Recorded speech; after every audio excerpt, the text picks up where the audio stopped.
사도신경으로 우리의 신앙을 살아계신 하나님께 고백드리시겠습니다.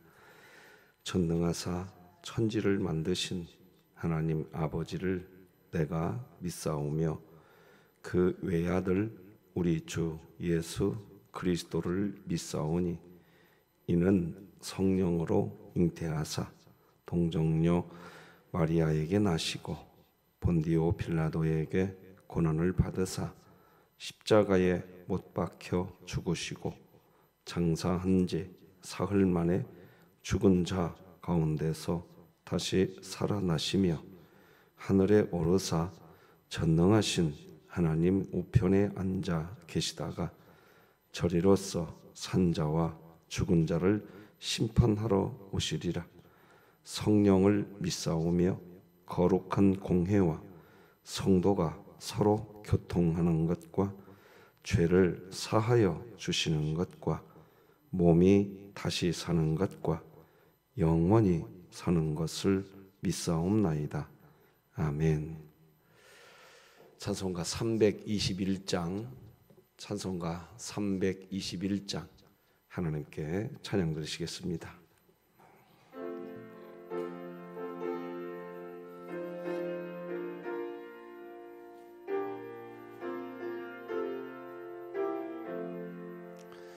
날 대속하신 예수께 내 생명 모두 드리니 늘 진실하게 하소서. 내 구주 예수여, 나 구주 위에 살리라. 내 기쁨 한량 없으리. 내 갈 길인 더하소서. 내 구주 예수여, 날 구원하신 예수를 일평생 의지하오니 날 영접하여 주소서. 내 구주 예수여, 나 구주 위에 살리라. 내 기쁨 한량 없으리. 내 갈 길 인도하소서. 내 구주 예수여, 주 십자가에 달리사 날 자유하게 했으니 내 몸과 마음을 주 위해 다쓰게 하소서. 나 구주 위에 살리라. 내 기쁨 한량 없으리. 내 갈 길 인도하소서. 내 구주 예수여. 아멘. 진흥교회 주간기도 피 5월 19일 금요일 기도 제목 같이 기도하시겠습니다. 교회를 위해 기도드립니다. 진흥교회 환우들을 치유해 주소서. 이순자 집사, 이은수 협동은퇴권사, 임기숙 은퇴권사, 임현옥 성도, 장옥기 협동명의권사, 장옥순 명의권사, 정순자 명의권사, 조봉진 집사, 조수덕 협동명예권사, 진연우 어린이, 최이순 명예권사, 최승현 성도, 최복균 명예권사, 홍성철 협동은퇴장로, 홍일봉 목사, 하나님의 능력으로 치유하사 2023년 복음을 전수하는 가정을 세우는 교회가 되며 진흥교회 구역 모임이 천국이 되게 하소서. 이웃을 위해 기도합니다. 진흥교회를 통해 서둔동 지역에 기독교 문화가 형성되게 하시고 교회와 이웃이 함께 어우러져 하나님을 찬양하고 예배할 수 있는 날이 오게 하소서. 북한을 위해 기도합니다. 한국에서 정착하여 살아가고 있는 세터민 가정이 어렵고 힘든 상황을 만날 때마다 혼자 그 일을 감당하지 않도록 조국 교회가 함께 기도하며 나누고 베푸는 삶을 통해 예수님의 섬김을 실천하게 하시고 진흥교회가 입양하여 섬기기 원하는 평안남도 강동군에 하나님의 은혜가 임하게 하소서. 자녀를 위해 기도합니다.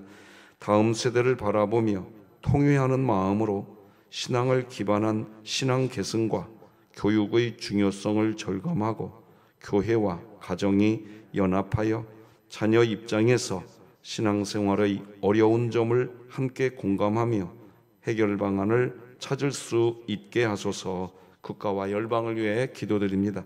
중국 정부의 지속적인 기독교 박해에도 끝까지 신앙을 지키는 이 땅의 교회와 성도들을 붙잡아 주사 중국 성도들이 환난 속에서도 함께 하시는 주님을 더욱 의지하고 어려움 속에서 끝까지 인내하여 하나님이 없다고 말하는 이 땅에서 복음을 영화롭게 하는 생명의 통로로 쓰임받게 하소서. 선교와 전도를 위해 기도합니다. 수원 지역 대학교 CCC 순장 순원들이 항상 낮은 자의 마음으로 하나님의 말씀에 순종하며 하나님의 풍성하신 은혜를 날마다 누리게 하소서. 이 모든 것 주 예수 그리스도의 이름으로 기도드립니다. 아멘. 오늘 함께 나눌 하나님 말씀은 구약성경 민수기 31장 말씀 되겠습니다. 민수기 31장 25절에서 마지막 54절까지 저와 여러분이 한 절씩 교독하시겠습니다. 민수기 31장 25절에서 마지막 절까지 교독하십니다. 하나님의 말씀입니다. 여호와께서 모세에게 말씀하여 이르시되 너는 제사장 엘르아살과 회중의 수종들과 더불어 이 사로잡은 사람들과 짐승들을 계수하고 그 얻은 물건을 반분하여 그 절반은 전쟁에 나갔던 군인들에게 주고 절반은 회중에게 주고 전쟁에 나갔던 군인들은 사람이나 소나 나귀나 양떼의 500분의 1을 여호와께 드릴지니라. 곧 이를 그들의 절반에서 가져다가 여호와의 거제로 제사장 엘르아살에게 주고 또 이스라엘 자손이 받은 절반에서는 사람이나 소나 나귀나 양떼나 각종 짐승 50분의 1을 가져다가 여호와의 성막을 맡은 레위인에게 주라. 모세와 제사장 엘르아살이 여호와께서 모세에게 명령하신 대로 하니라. 그 탈취물 곧 군인들의 다른 탈취물 외에 양이 67만 5천 마리요 소가 7만 2천 마리요 나귀가 6만 1천 마리요 사람은 남자와 동침하지 아니하여서 사내를 알지 못하는 여자가 도합 33만 2천 명이니 그 절반 곧 전쟁에 나갔던 자들의 소유가 양이 33만 7,500마리라. 여호와께 곡물로 드린 양이 675요 소가 3만 6천 마리라. 그 중에서 여호와께 곡물로 드린 것이 72마리요 나귀가 3만 500마리라. 그 중에서 여호와께 곡물로 드린 것이 61마리요 사람이 16,000명이라. 그 중에서 여호와께 곡물로 드린 자가 32명이니 여호와께 거제의 곡물로 드린 것을 모세가 제사장 엘르아살에게 주었으니 여호와께서 모세에게 명령하심과 같았더라. 모세가 전쟁에 나갔던 자에게서 나누어 이스라엘 자손에게 준 절반 곧 회중이 받은 절반은 양이 33만 7,500마리요 소가 3만 6천 마리요, 나귀가 3만 500마리요, 사람이 1만 6천 명이라. 이스라엘 자손의 그 절반에서 모세가 사람이나 짐승의 50분의 1을 취하여 여호와의 장막을 맡은 레위인에게 주었으니 여호와께서 모세에게 명령하심과 같았더라. 군대의 지휘관들 곧 천부장과 백부장들이 모세에게 나와서 모세에게 말하되 당신의 종들이 이끈 군인을 계수한즉 우리 중 한 사람도 충나지 아니하였기로 우리 각 사람이 받은 바 금 패물 곧 발목 고리, 손목 고리, 인장 반지, 귀고리, 목걸이들을 여호와께 헌금으로 우리의 생명을 위하여 여호와 앞에 속죄하려고 가져왔나이다. 모세와 제사장 엘르아살이 그들에게서 그 금으로 만든 모든 패물을 취한즉 천부장과 백부장들이 여호와께 드린 거제의 금의 도합이 16,750세겔이니 군인들이 각기 자기를 위하여 탈취한 것이니라. 모세와 제사장 엘르아살이 천부장과 백부장들에게서 금을 취하여 회막에 들여 여호와 앞에서 이스라엘 자손의 기념을 삼았더라. 아멘. 자, 오늘도 우리 같이 한번 하나님이 우리에게 주시는 복음이 무엇인지 가슴에 새기면서 함께 읽어보십시다. 시작.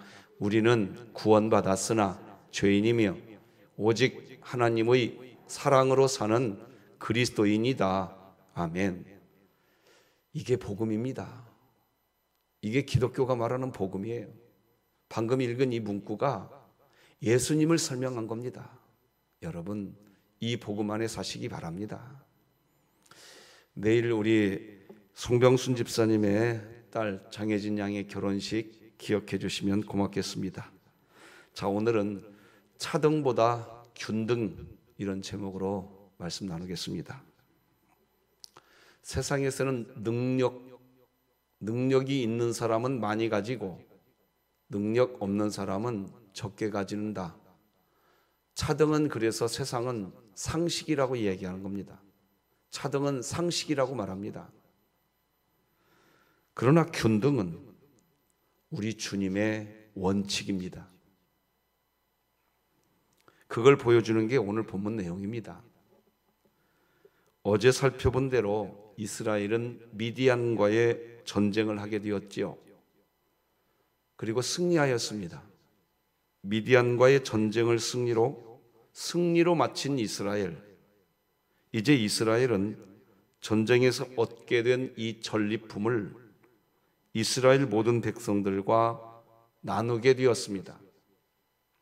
전리품을 나누게 되는데 하나님은 이 미디안과의 전쟁에 나갔던 군인들에게 절반을 나눠주고 전쟁에 나가지 않았던 회종들에게도 동일하게 균등하게 절반을 나눠줘야 된다고, 똑같이 나눠줘야 된다고 말씀하십니다.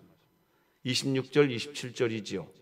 너는 제사장 엘르아살과 회중의 수령들과 더불어 이 사로잡은 사람들과 짐승들을 계수하고 그 얻은 물건을 반분하여 그 절반은 전쟁에 나갔던 군인들에게 주고 절반은 회중에게 주고. 우리는 여기에서 질문을 하게 됩니다. 목숨을 내걸고 전쟁에 참여하였던 군인들, 그리고 전쟁에 참여하지 않았던 그냥 회중들, 분명히 차등을 줘야 되는 거 아닌가? 균등하게 배분하는 것은 이게 정의로운가? 더 수고한 사람에게 더 주고 수고하지 않은 사람에게는 적게 주고, 이게 균등 아닌가? 차등을 주는 것이 균등 아닌가? 이건 무엇인가? 무엇이 정의인가? 질문을 하게 될 수 있습니다. 분명히 지금 하나님은 전리품을, 전쟁에 참여했던 군인들이나 전쟁에 참여하지 않았던 회중들이나 균등하게 전리품을 나누라고 하십니다. 하나님께서는 왜 이렇게 전리품을 균등하게 나누라고 하실까요? 전리품을 균등하게 나누려고 하신 이유는 무엇일까요? 두 가지로 정리하겠습니다. 첫째, 전쟁의 승리는 하나님의 선물이었다는 겁니다. 둘째, 전리품 균등 배분은 미래의 소망을 갖게 하는 확신이라는 겁니다. 하나씩 살펴보겠습니다. 첫째, 전쟁의 승리는 하나님의 선물이었습니다. 하나님께서는 왜 전리품을 나눠야 하는 이 상황에서 전쟁에 참여했던 사람과 전쟁에 참여하지 않았던 회중들에게 왜 동일하게 전리품을 균등하게 나눠야 한다고 하셨을까? 그 첫 번째 이유는 전쟁의 승리가 하나님의 선물이었다는 겁니다. 하나님의 은혜로 전쟁에서 승리하게 되었기 때문입니다. 여러분, 우리는 기억해야 합니다. 은혜가 없는 곳에는 차별이 있습니다. 오만함이 있습니다. 이유는 은혜가 없는 곳, 즉 은혜로 된 게 아니라 내가 내 힘으로 했어요. 내가 내 능력으로 했어요. 내가 내 노력으로 했어요. 은혜로 된 게 아니에요. 이런 곳에는 차별이 있습니다. 오만함이 있습니다. 능력 있는 자의 오만함과 능력 있는 자가 더 소유하게 되고 반면에 능력이 없는 자는 적은 것을 소유할 수밖에 없는 차별이 있습니다. 반면에 은혜가 있는 곳에는 차별이 없습니다. 오만함도 없습니다. 오병이어의 현장이 그랬습니다. 들판에 모인 남자 장정의 숫자가 5,000이나 되었습니다. 그런데 그곳에 있던 모든 사람들이 동일하게 모두 다 배부르게 먹었습니다. 그렇게 음식을 먹게 된 이유는 어느 한 사람의 능력이 아니었습니다.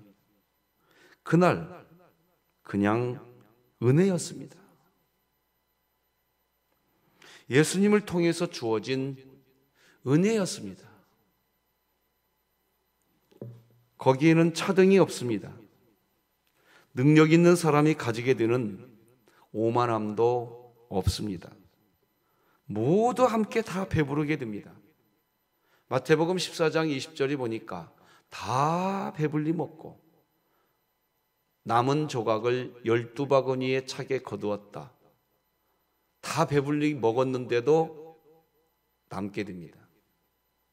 제가 목회를 하면서 가끔 느끼게 되는 게 있습니다. 은혜가 있는 공동체가 있어요. 야, 참 이 구역 참 은혜롭다. 이 전도회는 정말 은혜로운 전도회다. 반면에 그렇지 못한 은혜가 없는 어떤 차이점이 있는지 아십니까? 똑같이 선물을 나눠주는데요, 은혜로운 공동체는 그 선물이 남아서 그날 그 현장에 오지 못한 사람들의 몫이 남습니다. 남아요. 그런데요, 은혜가 없는 공동체는요, 선물을 똑같이 나눠주고 나면 남는 게 없습니다. 오히려 못 받았다고 하는 사람이 생깁니다. 참 신기합니다. 교회에서 예를 들어서 어떤 행사를 할 때 큰 이제 어떤 선물은 아닐지라도 전체 교인이 모여서 어떤 행사를 할 때 선물을 나눠주는데요, 은혜가 없으면 어떤 현상이 벌어지느냐? 분명히 남아야 할 선물이 남지 않습니다. 그리고 하루 이틀 지나면 누구는 못 받았네, 누구는 받았네, 이 소리가 들립니다. 그런데요, 그 공동체가 은혜로운 공동체가 되면 어떤 일이 벌어지느냐? 누구는 받았네, 누구는 못 받았네, 누구는 2개 가져갔네, 그런 말 안 나옵니다. 왜? 그런 일이 없거든. 심지어 오히려 어떤 말이 나오냐? 이거 오늘 참석하지 않은 분에게도 나눠주자 하면서 남는 게 있습니다. 문제가 뭐냐? 은혜가 있는 상태냐, 은혜가 없는 상태냐?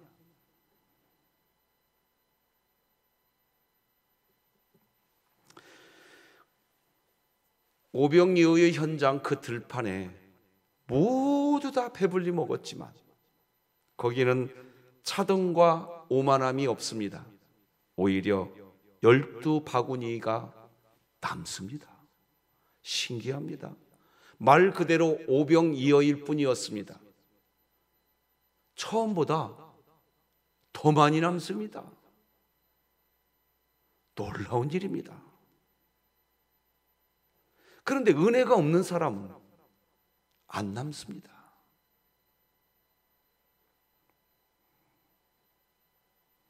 교회는 은혜가 있는 곳이어야 합니다. 우리의 모임은 그 자체가 은혜로 된 모임입니다. 교회를 설명할 때 예수님은 포도원 비유를 설명합니다. 이른 아침부터 포도원에서 와서 일을 한 사람이나 일이 끝나기 전 1시간 전에 포도원에 와서 일을 한 사람이나 똑같은 약속된 금액을 나눠줍니다.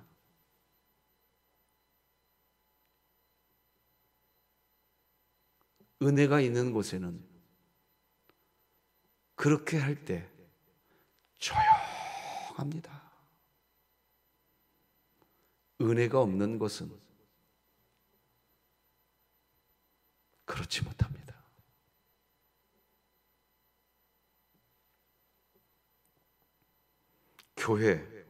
교회는 그 자체가 은혜가 되어야 됩니다. 우리 다 같이 에베소서 말씀 같이 한번 읽어봅시다. 시작. 우리는 그리스도 안에서 그 은혜의 풍성함을 따라 그의 피로 말미암아 속량 곧 죄사함을 받았느니라. 우리가 하나님의 자녀가 된 것은 포도원에 아침 일찍 포도원의 일꾼으로 들어가게 된 것이나 끝나기 전 1시간에 포도원의 일꾼이 되어 포도원 안으로 들어간 것이나 은혜였습니다. 은혜로 되었단 말입니다. 교회는 은혜가 있는 곳이어야 합니다. 우리는 은혜로 된 공동체입니다. 그렇기에 교회는 차등이 아니라 균등입니다. 교회는 능력 있는 사람이 독특하게 돋보이는 곳이 아닙니다. 능력 있는 사람이라고 선전하는 것도 아닙니다. 만약 교회가 능력이 있다고 해서 차등을 하게 되는 순간 그 공동체는 교회가 아닙니다. 이익 집단일 뿐입니다. 이거 기억해야 합니다. 자, 둘째, 전리품 균등 배분은 미래의 소망을 갖게 하는 확신입니다. 미디안과의 전쟁에서 승리하게 된 후 전리품을 균등하게 배분하는 것은 이제 앞으로 요단강을 건너가서 가나안 땅에 들어가게 될 터인데, 가나안 땅을 정복하고 난 뒤에 가나안 땅을 배분해야 될 때가 오게 됩니다. 바로 그때 가나안 땅 분배가 오직 은혜로 되어지게 될 것을 예표하고 있는 겁니다. 지금 미디안과의 전쟁에서 전리품을 가지고 왔는데 균등하게 배분하라고 하는 뜻은 뭐냐? 앞으로 너희가 가나안 땅에 들어가서 가나안 땅 배분을 할 때에도 균등해야 된다는 겁니다. 미래의 소망을 갖게 하는 겁니다. 기억해야 할 것은 균등 배분의 기준, 은혜입니다. 은혜입니다. 여러분, 우리가 이 땅에서 이렇게 믿음의 길을 걸어가고 그리고 나면 우리도 이스라엘 백성들이 가나안 땅에 들어가서 가나안 땅 분배 받은 것처럼 우리들도 영원한 도성 천국에 가면 면류관을 받게 된다는 거 아십니까? 우리가 받게 될 면류관은 의의 면류관이 있고 생명의 면류관이 있고 영광의 면류관이 있습니다. 자, 성경 같이 한번 읽어보십시다. 우리가 받게 될 면류관을 같이 한번 의의 면류관부터 확인해 봅시다. 시작. 이제 후로는 나를 위하여 의의 면류관이 예비되었으므로 주 곧 의로우신 재판장이 그날에 내게 주실 것이며 내게만 아니라 주의 나타나심을 사모하는 모든 자에게든. 의의 면류관을 나에게만 준다고 했습니까? 모든 사람에게 준다고 했습니까?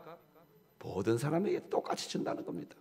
자, 이제 생명의 면류관도 확인해 봅시다. 시작. 시험을 참는 자는 복이 있나니 이는 시련을 견디어낸 자가 주께서 자기를 사랑하는 자들에게 약속하신 생명의 면류관을 얻을 것이기 때문이라. 생명의 면류관을 주는데 누구에게 주느냐? 주께서 자기를 뭐하는 자들? 사랑하는 자들에게는 똑같이 준다는 겁니다. 베드로전서 5장 4절도 같이 읽어봅시다. 영광의 면류관. 시작. 그리하면 목자장이 나타나실 때에 시들지 아니하는 영광의 관을 얻으리라. 자, 여러분, 오해하시면 안 됩니다.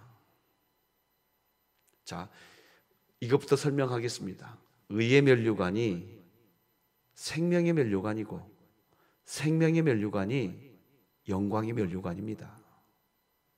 자, 여기 지금 우리는 영원한 도성에 아직 가지 않았습니다. 아직 이 세상 가시적 교회에서 지금 신앙생활하고 있습니다. 우리들 모두가 다, 지금 이 자리에서 예배드리는 우리 모두가 다 이신칭의 믿음으로 말미암아 의롭다 여겨진, 의롭다 칭함을 받은 똑같은 이신칭의의 은혜 안에 있는 줄 믿으시는 분은 아멘. 아멘입니까? 아멘이에요.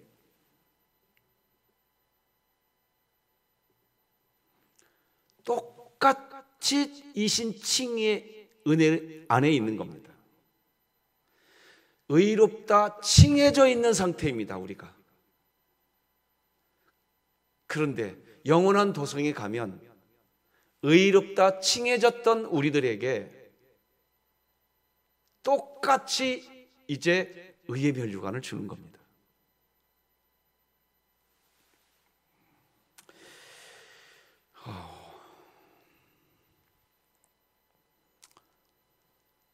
개혁주의 신학 분명해야 됩니다. 복음주의는 공로주의를 만들었습니다. 업적주의를 만들었어요. 천국에 가면 다르대요. 아니, 이 세상에서도 어떤 사람은 낡은 판잣집에서 살았는데 천국에 가도 어떤 사람은 금으로 만든 집이 있어 살고 어떤 사람은 판잣집에서 산대. 그게 천국입니까?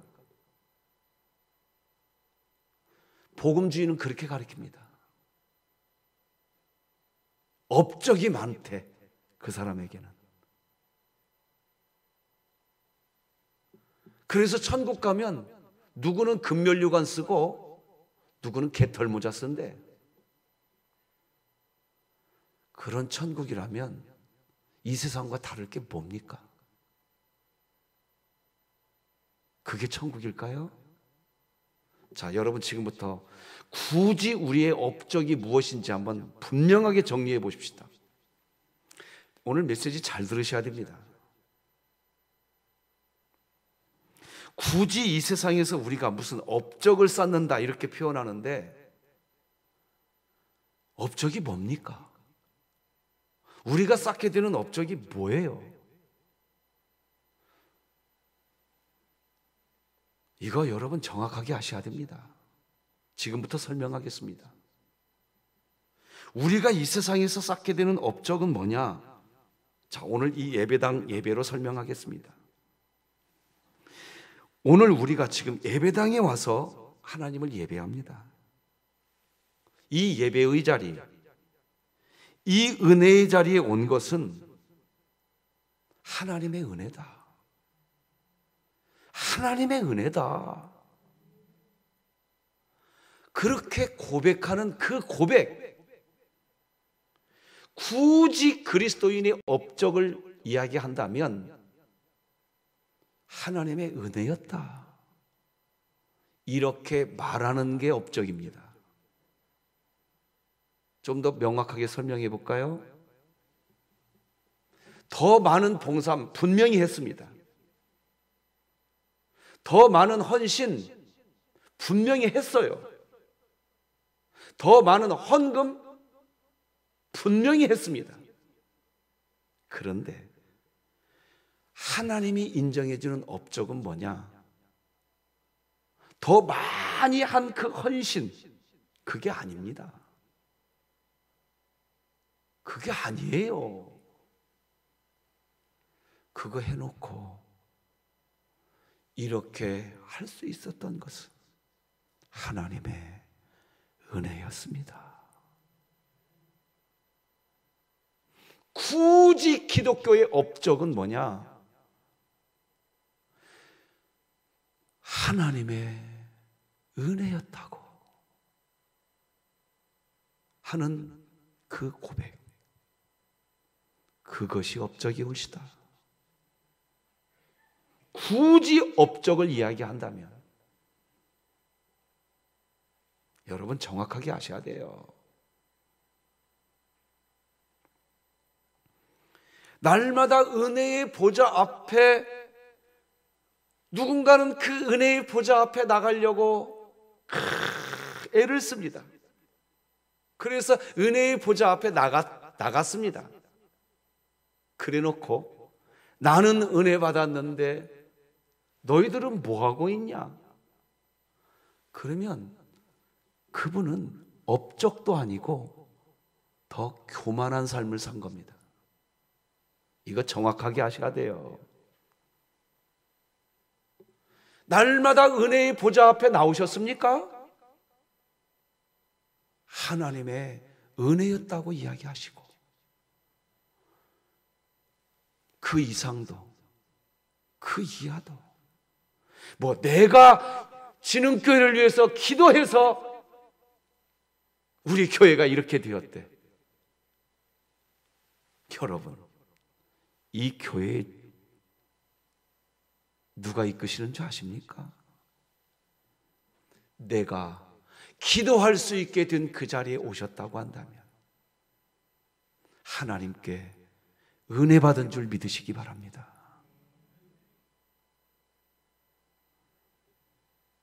내가 기도해서 교회가 이렇게 되었대.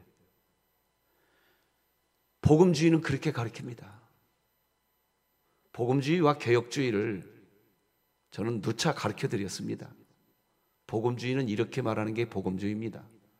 성도님이 야, 성도님이 그렇게 열심히 기도하시더니 그 기도 때문에 하나님이 역사하셨네. 여러분, 이거 복음주의입니다. 다른 복음이에요, 이거. 개혁주의는 뭐라고 말하는지 아십니까? 하나님이 성도님에게 기도할 수 있도록 역사하시더니 결국에 하나님이 하셨네. 믿으시기 바랍니다. 이렇게 말을 해야 되는데 오늘날 교회 안에 들어가 보세요. 다 성도님이 기도하시니까 하나님이 역사했대. 그러니까 여기에서 이 복음주의에서는 누가 주인공입니까? 기도한 성도가 주인공이고 하나님은 꼬붕입니다. 꼬붕. 그런 거 없습니다. 복음주의는 하나님을 꼬붕 만들어버립니다. 하나님은 그런 분 아닙니다. 오늘 여러분이 기도할 수 있는 자리에 오셨습니까? 하나님이 역사하신 은혜인 줄 믿으시기 바랍니다. 여러분은 지금 은혜를 누리고 있는 거예요. 감사하시기 바랍니다.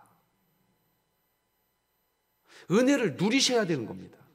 만약 이 은혜를 나의 업적으로 만들면 어떤 현상이 벌어지느냐? 나는 새벽마다 기도했는데 당신은 뭐 합니까? 여러분, 뿌리채 뽑아내십시오. 기도했으면 그냥 감사하십시오. 혹시 고린도전서 3장에 나오는 공적이라는 말이 나와요. 이 부분 설명해야 됩니다. 고린도전서 3장 12절로 15절을 읽어드려 보겠습니다. 만일 누구든지 금이나 은이나 보석이나 나무나 풀이나 지프로 이 터 위에 세우면 각 사람의 공적이 나타날 터인데 그날의 공적을 밝히리니 이는 불로 나타나고 그 불이 각 사람의 공적이 어떠한 것을 시험할 것임이라. 만일 누구든지 그 위에 세운 공적이 그대로 있으면 상을 받고 누구든지 그 공적이 불타면 해를 받으리니 그러나 자신은 구원을 받되 불 가운데서 받은 것 같으리라. 굳이 복음주의자들은 이 고린도전서 3장 말씀을 가지고 또 개혁주의에게 따집니다. 봐, 공적이 있는 사람은 더 큰 상을 받고 공적이 없는 사람은 그렇지 못하다고 써 있잖아. 여러분, 이 고린도전서 3장이 뭔 얘기하고 있는데 도대체?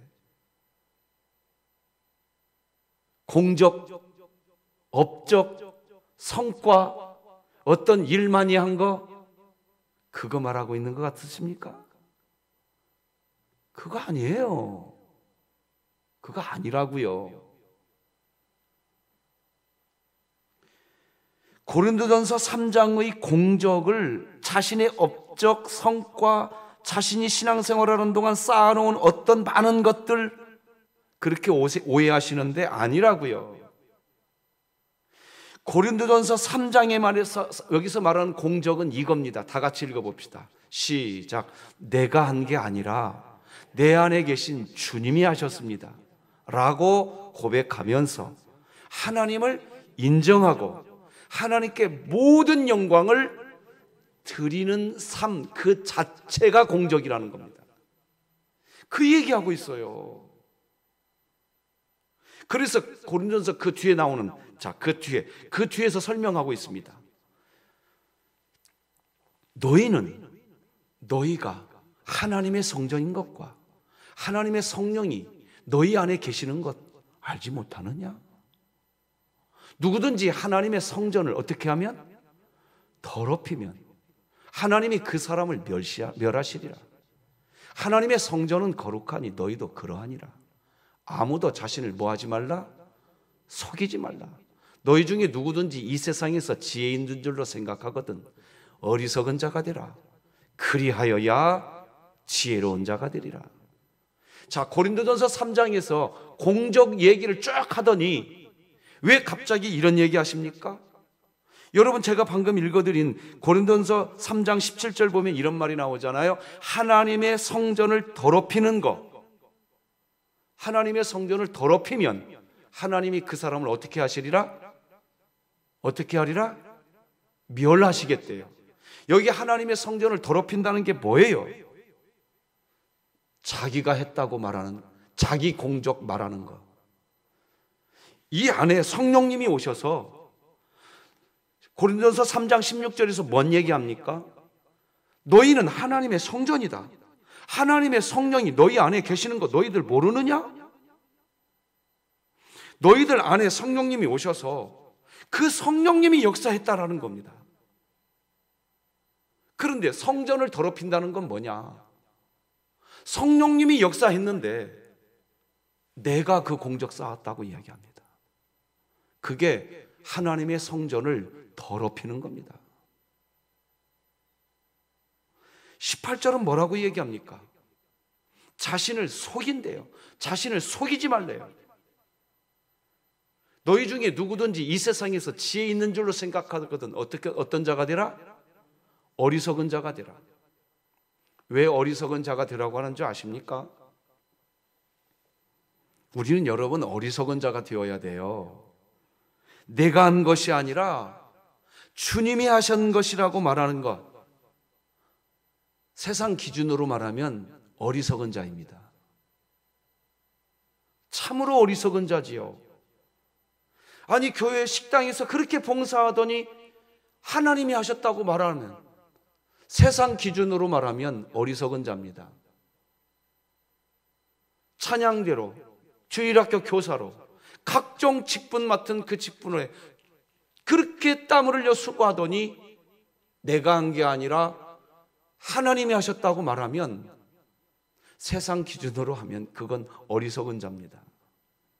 그러나 어리석은 자가 되어야 된대요.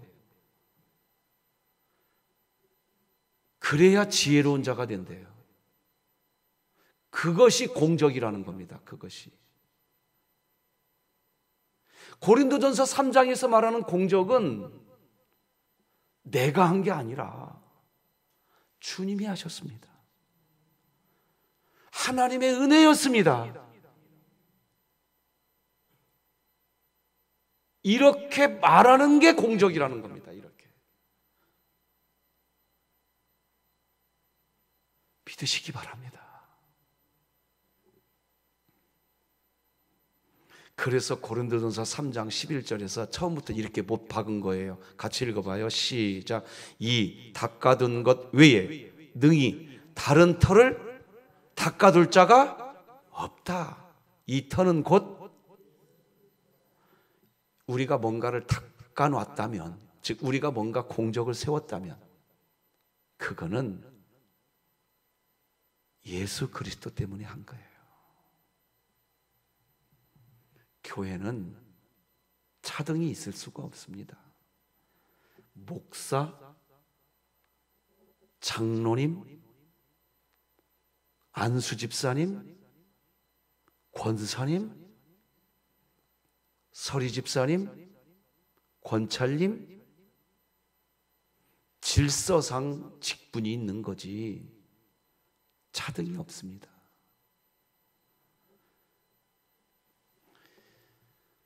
차등이 없다고요. 똑같습니다. 오히려 질서상 있는 이 직분 때문에 어떤 직분에 있으면 은혜라고 말하기가 더 어려워집니다. 더 시험 든다고요.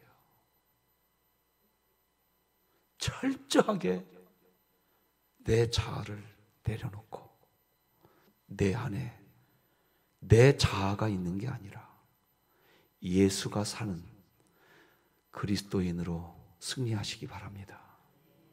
말씀 맺겠습니다. 우리는 은혜 안에 사는 그리스도인입니다. 우리가 오늘도 그리스도인이라 칭함을 받는 이유는 은혜, 하나님의 은혜 때문입니다. 이 은혜 안에는 차등이 없습니다. 균등합니다. 왜 차등이 없을까요? 나의 공적이 아니기 때문입니다. 우리가 오늘도 하나님을 아버지라 부르는 것과 오늘도 우리가 새벽을 깨우고 예배하는 모든 것, 우리가 오늘 살아가게 되는 모든 것 다 은혜입니다. 내 능력이 아닙니다. 은혜이기에 우리가 오늘 어떤 공적을 쌓았다고 해서 내가 한 것이라고 하면 안 됩니다. 주님이 하신 것입니다. 할렐루야. 기도하십시다. 하나님 아버지 감사합니다. 다 주님이 하셨습니다. 이 고백이 그냥 기쁨이 되게 하여 주시옵소서. 그냥 감사가 되게 하여 주시옵소서. 예수님의 이름으로 기도드립니다. 아멘. 하늘에 계신 우리 아버지여, 이름이 거룩히 여김을 받으시오며 나라가 임하시오며 뜻이 하늘에서 이루어진 것 같이 땅에서도 이루어지이다. 오늘 우리에게 일용할 양식을 주시옵고 우리가 우리에게 죄 지은 자를 사하여 준 것 같이 우리 죄를 사하여 주시옵고 우리를 시험에 들게 하지 마시옵고 다만 악에서 구하시옵소서. 나라와 권세와 영광이 아버지께 영원히 있사옵나이다. 아멘.